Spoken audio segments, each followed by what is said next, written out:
O matik na i-convert po natin sa manual na clutch, SYM 110. Iko-convert po natin ito na halos wala pong magagastos dahil hindi na po tayo magwe-welding dito. Step by step po ang ating pagtuturo dito, pero yung mga pinaka-importante lamang po ang papakita po natin para po hindi po masyadong kakaba ang ating video. Ito pong secondary clutch niya kapag ikutin na ganito ay naka one way dahil nga matik. Gawin lamang po natin itong two way dahil nga di-clutch na. At ito namang gilid niyang ito po yung iniispatan ng welding, yung ibang nagko-convert ito sa gilid-gilid niyang ito. Pero alam po ng mga ibang matagal nang nagko-convert na hindi po maganda ang welding dahil po nawawala po yung balancer ng andar ng makina. At para hindi na tayo mag-welding, baklasin lamang po ito dahil mayroon lamang pong binabaliktad dito na hindi pinapakita ng kunwaring nagtuturo ng tutorial, hindi naman pinapakita yung mga pinaka-importante, kaya kapag ginagaya ninyo ay hindi nyo na gagaya. Para tuloy ang mabaklas itong secondary clutch ay kinakailangan baklasin din itong primary clutch nya para sabay pong matanggal. Kapag po welding ang diskarte, hindi na po kailangan baklasin ito. Yung tinuro ko lang kanina, ang ispat-ispatan lang. Hindi naman po natin gagawin po itong manual na clutch kung hindi po nasira ito na. Sira na, kinakailangan palitan ito. Pero kapag palitan po ito, ay kinakailangan din palitan ito, itong pares niyang ito. Bali na palitan na po ito ng bagong primary clutch, bagong block, bagong connecting rod, mahina pa rin ang hatak. Ito ang salarin, kaya ito na lang, convert na lang po natin sa clutch. Dahil kung hindi natin i-convert ito, another gastos na naman, bibili na tayo ng bagong set na secondary clutch. Dahil ito, sira na, ayan. Medyo matrabaho nga lang ng konti dahil kinakailangan tanggalin pa itong primary clutch niyang ito, no? At ito ang isang importante dito na dapat ipakita kung meron na magtuturo ng ganito. Meron pong spacer dito, itong dinudukot natin ito. Ayan. Huwag na po natin itong ilalagay dahil nga gawin nating manual clutch. At ito na yung pangalawang importante dito. Baklasin lamang po natin ito para po mabaliktad po natin yung spring dito at magiging two-way. Itong spring na mga ito, no? Tanggalin po natin, baguhin po natin ang kanyang mga posisyon. At ito ang tingnan ninyong mabuti, tanggalin lamang po natin itong spring. Nahulog na. Saka po natin ilalagay sa likuran ng pinagtanggalan natin. Dito nanggaling yung spring iusog lamang po natin ito para dito natin ilalagay yung spring.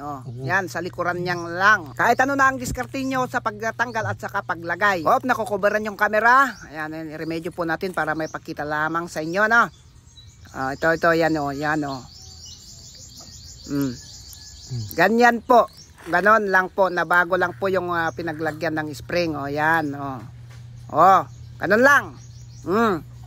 Lahat na ng mga spring dito, baliktarin nyo lang. Bali ito po, lahat po ng mga spring dito ay binabago natin ang kanyang pwesto. Linalagay natin sa kanyang likuran. Bali ito po, tapos na po. Bali, kulang po ng isang spring, nawala, tumalsik na yata, hindi mahanapan. Pero pwede po ito kahit kulang ng isang spring. At ito po ay babalik na po natin, at kapag ibalik po natin, huwag pong kalilimutan ito na yan, iikutin po ng mga dalawa. At ipakagat dito sa primary clutch, saka natin ibalik na ganito dahil kapag hindi po natin ginanon ay lalagatik po ang andar ng makina. At huwag din kalilimutan na ito na ilagay dito para po hindi po tatalsik yung mga spring dito na binaliktad po natin.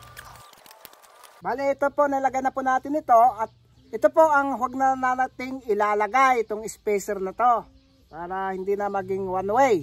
Saka natin ilalagay na ito. Ayan, importante din po ito na ilagay. Yung iba po kasing nagko-convert ng clutch ay hindi na po ito linalagay. Importante po ito dahil naka-balancer po ito ng makina ng motorsiklo. Pero pwede po na hindi na po ito ilagay kapag i-convert na sa clutch. Kaya lang po, kaya na po sabi ko, naka-balancer po ito ng motorsiklo. Ang paglalagay lamang po nito kapag ganun na binaliktad po natin yung position ng mga spring ay medyo mahirap na pong ilagay. Ito na meron pong pagkahirap na ilagay na. Pero pipilitin lang po natin yan. Kunting pukpuk lang. Kunti lang naman. Kahit di rin pukpukin, pwersahin mo lang. Pwede. At ito na, nalagay na. Ay, pitan lamang po yung lock niyang na tornilyo. Bale, ganun na pang naging resulta, no? Hindi na one way. Ayan, no? Kapag ikutin na natin, ayan, lumalaban na. Ito na, kahit saan mo ikutin itong primary clutch niya, ay kumakagat na po yung secondary clutch. Bale, balik lang ang dapat ibalik na. Saka wag pong kalilimutan na baluktutin itong lock niyang ito dahil yung mga iba pong inaayos natin na ganito na nakalimutan nilang ibinaluktot yung lock niya dito ay kusa pong nakakalas po yung nut ng tornilyo dito. At ito lamang po ang kailangan po natin, cable clutch. Ilalagay lamang po natin dito sa takip ng paglalagyan ng langis. Ayan po, binarinaan po natin at dito po natin ipapasok itong cable clutch. Ayan. Saka lang po natin ilagay ilalagay po dito. Kung ayaw nyo po yung ganito pong diskarte, bibili po kayo ng ganitong cover. Yung cover na ganito na meron pong sadyang talagang pagklatsan niya. Kung ayaw yung ganito. At para po maipit po yung cable ng clutch ay ipitin lamang po ng dalawang tornilyo. O ganito po yung pagkalagay. Yan. O, yan. Ganito na po yung pormahan. Ano? Ayan po. Pasporod lang po natin dahil masyado nang haba ang ating video na to. Ang importante, naiintindihan nyo po yung ating mga tinuturo dito at nasusundan ninyo. Kung mayroon po kayong hindi nasusundan dito, comment nyo lang dyan sa ating comment section at babasain po natin lahat yan. At kung hindi pa po natin nagawan ng videos yung katanungan ninyo, ay gagawan po natin ng videos para po maintindihan ninyo. Dahil itong videos na to ay request po ng isang followers po natin. Bali, ganito lamang po ang kanyang postura, no? Tatakip na po natin. Bali, ang hindi na lang po natin ilalagay na dati nakalagay dahil nga conversion, ito po yung spacer dito. Ito yung isa.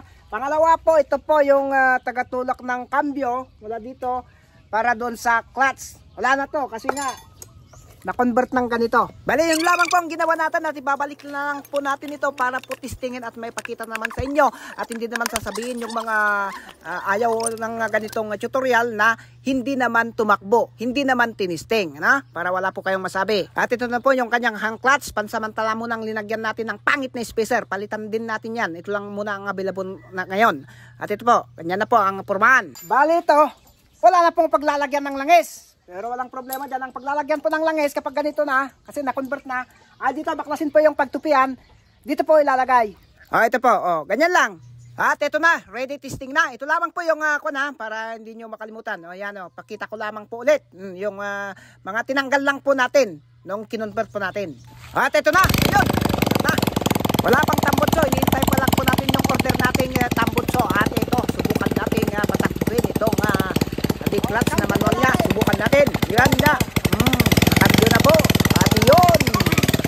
Ito, isa pa.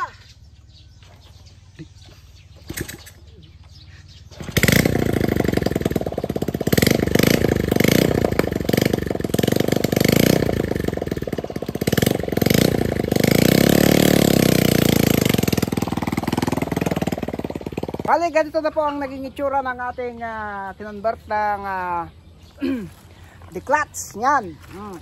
Yung pormahan. Yung upuan pa ang kulang dito na hindi po natin ilinagay. Ayan, meron pa tayong sticker. Ayun. At marami pa tayong ayusing motorsiklo dito na ituturo sa inyo ng step by step. Kaya abang-abang lang sa ating mga video.